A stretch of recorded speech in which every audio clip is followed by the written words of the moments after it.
Hi friends, ಹೇಗಿದ್ದೀರೆಲ್ಲರೂ? ಇವತ್ತು ನಿಮಗೊಂದು different ಆಗಿರೋ ಸ್ವೀಟ್ ರೆಸಿಪಿನ ಶೇರ್ ಮಾಡೋಣ ಅಂತ ಅಂದ್ಕೊಂಡಿದ್ದೀನಿ. ಇದಕ್ಕೆ ನಮ್ಮನೇಲಿ 7 ಕಪ್ಸ್ ಸ್ವೀಟ್ಸ್ ಅಂತಾರೆ. ಸೊ 7 ಕಪ್ಪಲ್ಲಿ ಮೆಜರ್ ಮಾಡಿ ಇಂಗ್ರೀಡಿಯೆಂಟ್ಸ್ನ ಹಾಕ್ತೀವಿ. ಸೊ ಹಾಗಾಗಿ 7 ಕಪ್ ಸ್ವೀಟ್ಸು. ಬನ್ನಿ ನೋಡೋಣ ಇದಕ್ಕೆ ಏನೆಲ್ಲ ಬೇಕು ಸಾಮಗ್ರಿಗಳು ಅಂತ.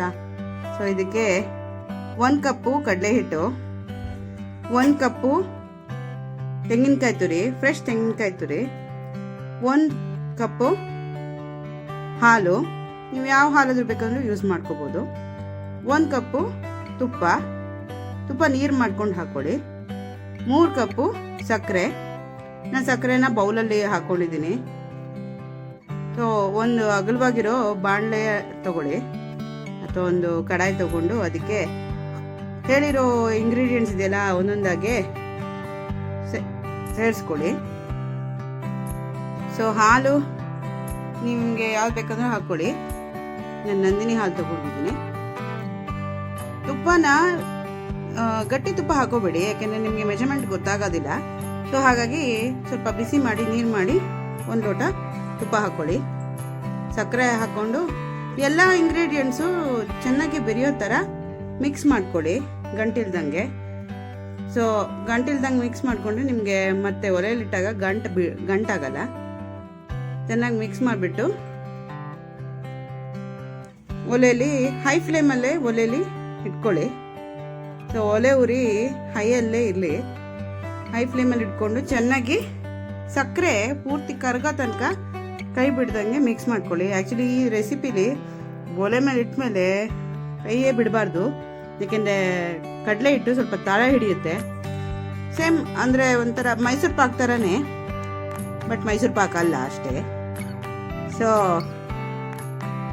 ಚೆನ್ನಾಗಿ ಮಿಕ್ಸ್ ಮಾಡ್ಕೊಂಡೆ ಸಕ್ಕರೆ ಕರಗಿ ಆದಮೇಲೆ ಫ್ಲೇಮ್ ಬೇಕಂದರೆ ನಾನು ಹೈ ಇಟ್ಕೊಂಡಿದ್ದೀನಿ, ಸ್ವಲ್ಪ ಬೇಗ ಆಗುತ್ತೆ ಅಂತ. ಬಟ್ ನೀವು ಮೀಡಿಯಂ ಫ್ಲೇಮಲ್ಲಿ ಇಟ್ಕೊಳ್ಳಿ. ಅದು ಸಕ್ಕರೆ ಕರಗಾದ್ಮೇಲೆ ಕುದಿಯುತ್ತೆ. ಕುದ್ದಾಗ ಹೈ ಫ್ಲೇಮಲ್ಲಿ ಇದ್ದರೆ ಸ್ವಲ್ಪ ಹಾರುತ್ತೆ. ಸೊ ಹಾಗಾಗಿ ಸ್ವಲ್ಪ ನೋಡಿಕೊಂಡು ಉರಿ ನಿಮಗೆ ಎಷ್ಟು ಬೇಕೋ ಅಷ್ಟು ಇಟ್ಕೊಂಡು ಮಗ್ಗಿಸ್ಕೊಳ್ಳಿ. ಚೆನ್ನಾಗಿ ಮಗ್ಗಿಸ್ಬೇಕು, ಕೈ ಬಿಡಬಾರ್ದು. ಸೊ ಇದಕ್ಕೆ ಈ ರೆಸಿಪಿ ಮಾಡೋಕ್ಕೆ ಒಂದು 20 ರಿಂದ 30 ನಿಮಿಷ ಬೇಕಾಗುತ್ತೆ. ಸ್ವಲ್ಪ ಕೈಗೆ ತುಂಬ ಚೆನ್ನಾಗಿ ಎಕ್ಸಸೈಸ್ ಆಗುತ್ತೆ. ಸುಮ್ಮನೆ ಜೋಕ್ ಮಾಡ್ತಾಯಿದ್ದೀನಿ ಅಷ್ಟೇ. ರೆಸಿಪಿ ಆ್ಯಕ್ಚುಲಿ ಸ್ವೀಟ್ ರೆಸಿಪಿ ಮಾಡಬೇಕಾದ್ರೆ ಯಾವಾಗಲೂ ಸ್ವಲ್ಪ ಪೇಷನ್ಸ್, ಯಾವುದೇ ಆಗಲಿ ಕುಕ್ಕಿಂಗ್ ಮಾಡಬೇಕಾದ್ರೆ ಪೇಷನ್ಸ್ ತುಂಬ ಮುಖ್ಯ. ಹಾಗಾಗಿ ಸ್ವಲ್ಪ ಪೇಷನ್ಸಲ್ಲಿ ಎಲ್ಲ ಫುಲ್ ಮಿಕ್ಸ್ ಮಾಡ್ಕೊಳ್ಳಿ ಚೆನ್ನಾಗಿ. ಆಮೇಲೆ ನೋಡಿ ಅದು ತಳ ಬಿಡುತ್ತೆ. ತಳ ಬಿಟ್ಟಾಗ ಗೊತ್ತಾಗುತ್ತೆ ನಿಮಗೆ ಆಗಿದೆ ಅಂತ. ಈಗ ಒಂದು ಪ್ಲೇಟಿಗೆ ಒಂದು ಸ್ವಲ್ಪ ತುಪ್ಪ ಹಾಕ್ಕೊಂಡು ಪ್ಲೇಟ್ ಫುಲ್ಲು ಗ್ರೀಸ್ ಮಾಡ್ಕೊಳ್ಳಿ ತುಪ್ಪದಲ್ಲಿ. ಆಮೇಲೆ ಇದೇ ಪ್ಲೇಟಿಗೆ ಹಾಕೋಬೋದು. ನಿಮಗೆ ಯಾವುದು ಕನ್ವೀನಿಯೆಂಟ್ ಆಗಿರುತ್ತೆ ಪ್ಲೇಟು, ಲೈಕ್ ಸ್ಕ್ವೇರು, ರೌಂಡು, ಯಾವ ಪ್ಲೇಟಲ್ಲಿ ಬೇಕಂದ್ರೂ ಹಾಕೋಬೋದು. ಪ್ಲೇಟಲ್ಲಿ ಹಾಕಿದ ಮೇಲೆ ಅದನ್ನು ಒತ್ತಬಾರ್ದು, ಸುಮ್ಮನೆ ಟ್ಯಾಪ್ ಮಾಡಿಬಿಡ್ಬೇಕು. ನೋಡಿ ಇದಾಗಿದೆ. ಈಗ ಇದನ್ನು ಹಾಗೆ ಪ್ಲೇಟಿಗೆ ಜಸ್ಟು ಪೋರ್ ಮಾಡ್ಕೊಳ್ಳಿ. ಮನೇಲಿ ಯಾರಾದರೂ ನಿಮಗೆ ಸಹಾಯಕ್ಕಿದ್ರೆ ಅವ್ರ ಹತ್ರ ಪೋರ್ ಮಾಡೋಕ್ಕೆ ಸ್ವಲ್ಪ ಹೆಲ್ಪ್ ತಗೊಳ್ಳಿ. ಪೋರ್ ಮಾಡಿಬಿಟ್ಟು ಜಸ್ಟ್ ಟ್ಯಾಪ್ ಮಾಡಿಬಿಡಿ ಅಷ್ಟೇ. ಪ್ಲೇಟ್ನೇ ಸ್ವಲ್ಪ ಬಡೀರಿ ಅಷ್ಟೇ ನೆಲಕ್ಕೆ, ಅಥವಾ ನಿಮ್ಮದು ಏನು ಹೇಳ್ತೀರಾ, ಸ್ವಲ್ಪ ಹಾಗೆ ಅದನ್ನು ಮೇಲ್ಗಡೆ ಒತ್ತಕ್ಕೆ ಹೋಗ್ಬೇಡಿ. ಅದು ಇದಕ್ಕೆಲ್ಲ ಸ್ಪ್ಯಾಚುಲಾಗೆಲ್ಲ ಆಗಿಬಿಡುತ್ತೆ. ಸ್ವಲ್ಪ ಆರಿದ್ಮೇಲೆ 10 ನಿಮಿಷ ಆರಿದ್ಮೇಲೆ ಅದಕ್ಕೆ ನಿಮ್ಗೆ ಇಷ್ಟ ಬರೋ ಶೇಪಲ್ಲಿ ಲೈನ್ಸ್ ಕಟ್ ಮಾಡ್ಕೊಳ್ಳಿ.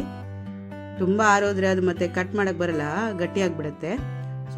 ಆವಾಗ ಸ್ವಲ್ಪ ಮೆದು ಇರುತ್ತಲ್ಲ, ನಿಮ್ಗೆ ಇಷ್ಟ ಬರೋ ಶೇಪಲ್ಲಿ diamond shape, square shape cut ಮಾಡ್ಕೊಳ್ಳಿ.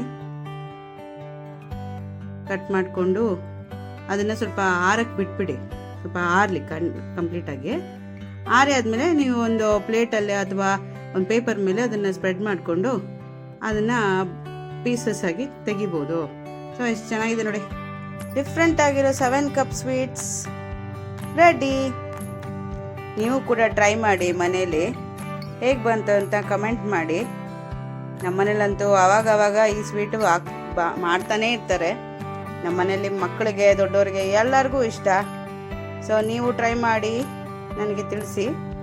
ಹೀಗೆ ನನ್ನ ಚಾನಲ್ನು ಸಬ್ಸ್ಕ್ರೈಬ್ ಮಾಡೋದು ಮಾತ್ರ ಮರಿಬೇಡಿ. ಲೈಕ್ ಮಾಡಿ, ನಿಮ್ಮ ಫ್ರೆಂಡ್ಸ್ ಜೊತೆ ಶೇರ್ ಮಾಡಿ, ನನ್ನ ಚಾನಲ್ನ ಈ ರೆಸಿಪಿನ ಶೇರ್ ಮಾಡಿಕೊಡಿ. ಸೊ ಇನ್ನೊಂದು ರೆಸಿಪಿ ಜೊತೆ, ಯುನೀಕ್ ಆಗಿರೋ ರೆಸಿಪಿ ಜೊತೆ ನೆಕ್ಸ್ಟ್ ಟೈಮ್ ಬರ್ತೀನಿ. Thank you. Love you all.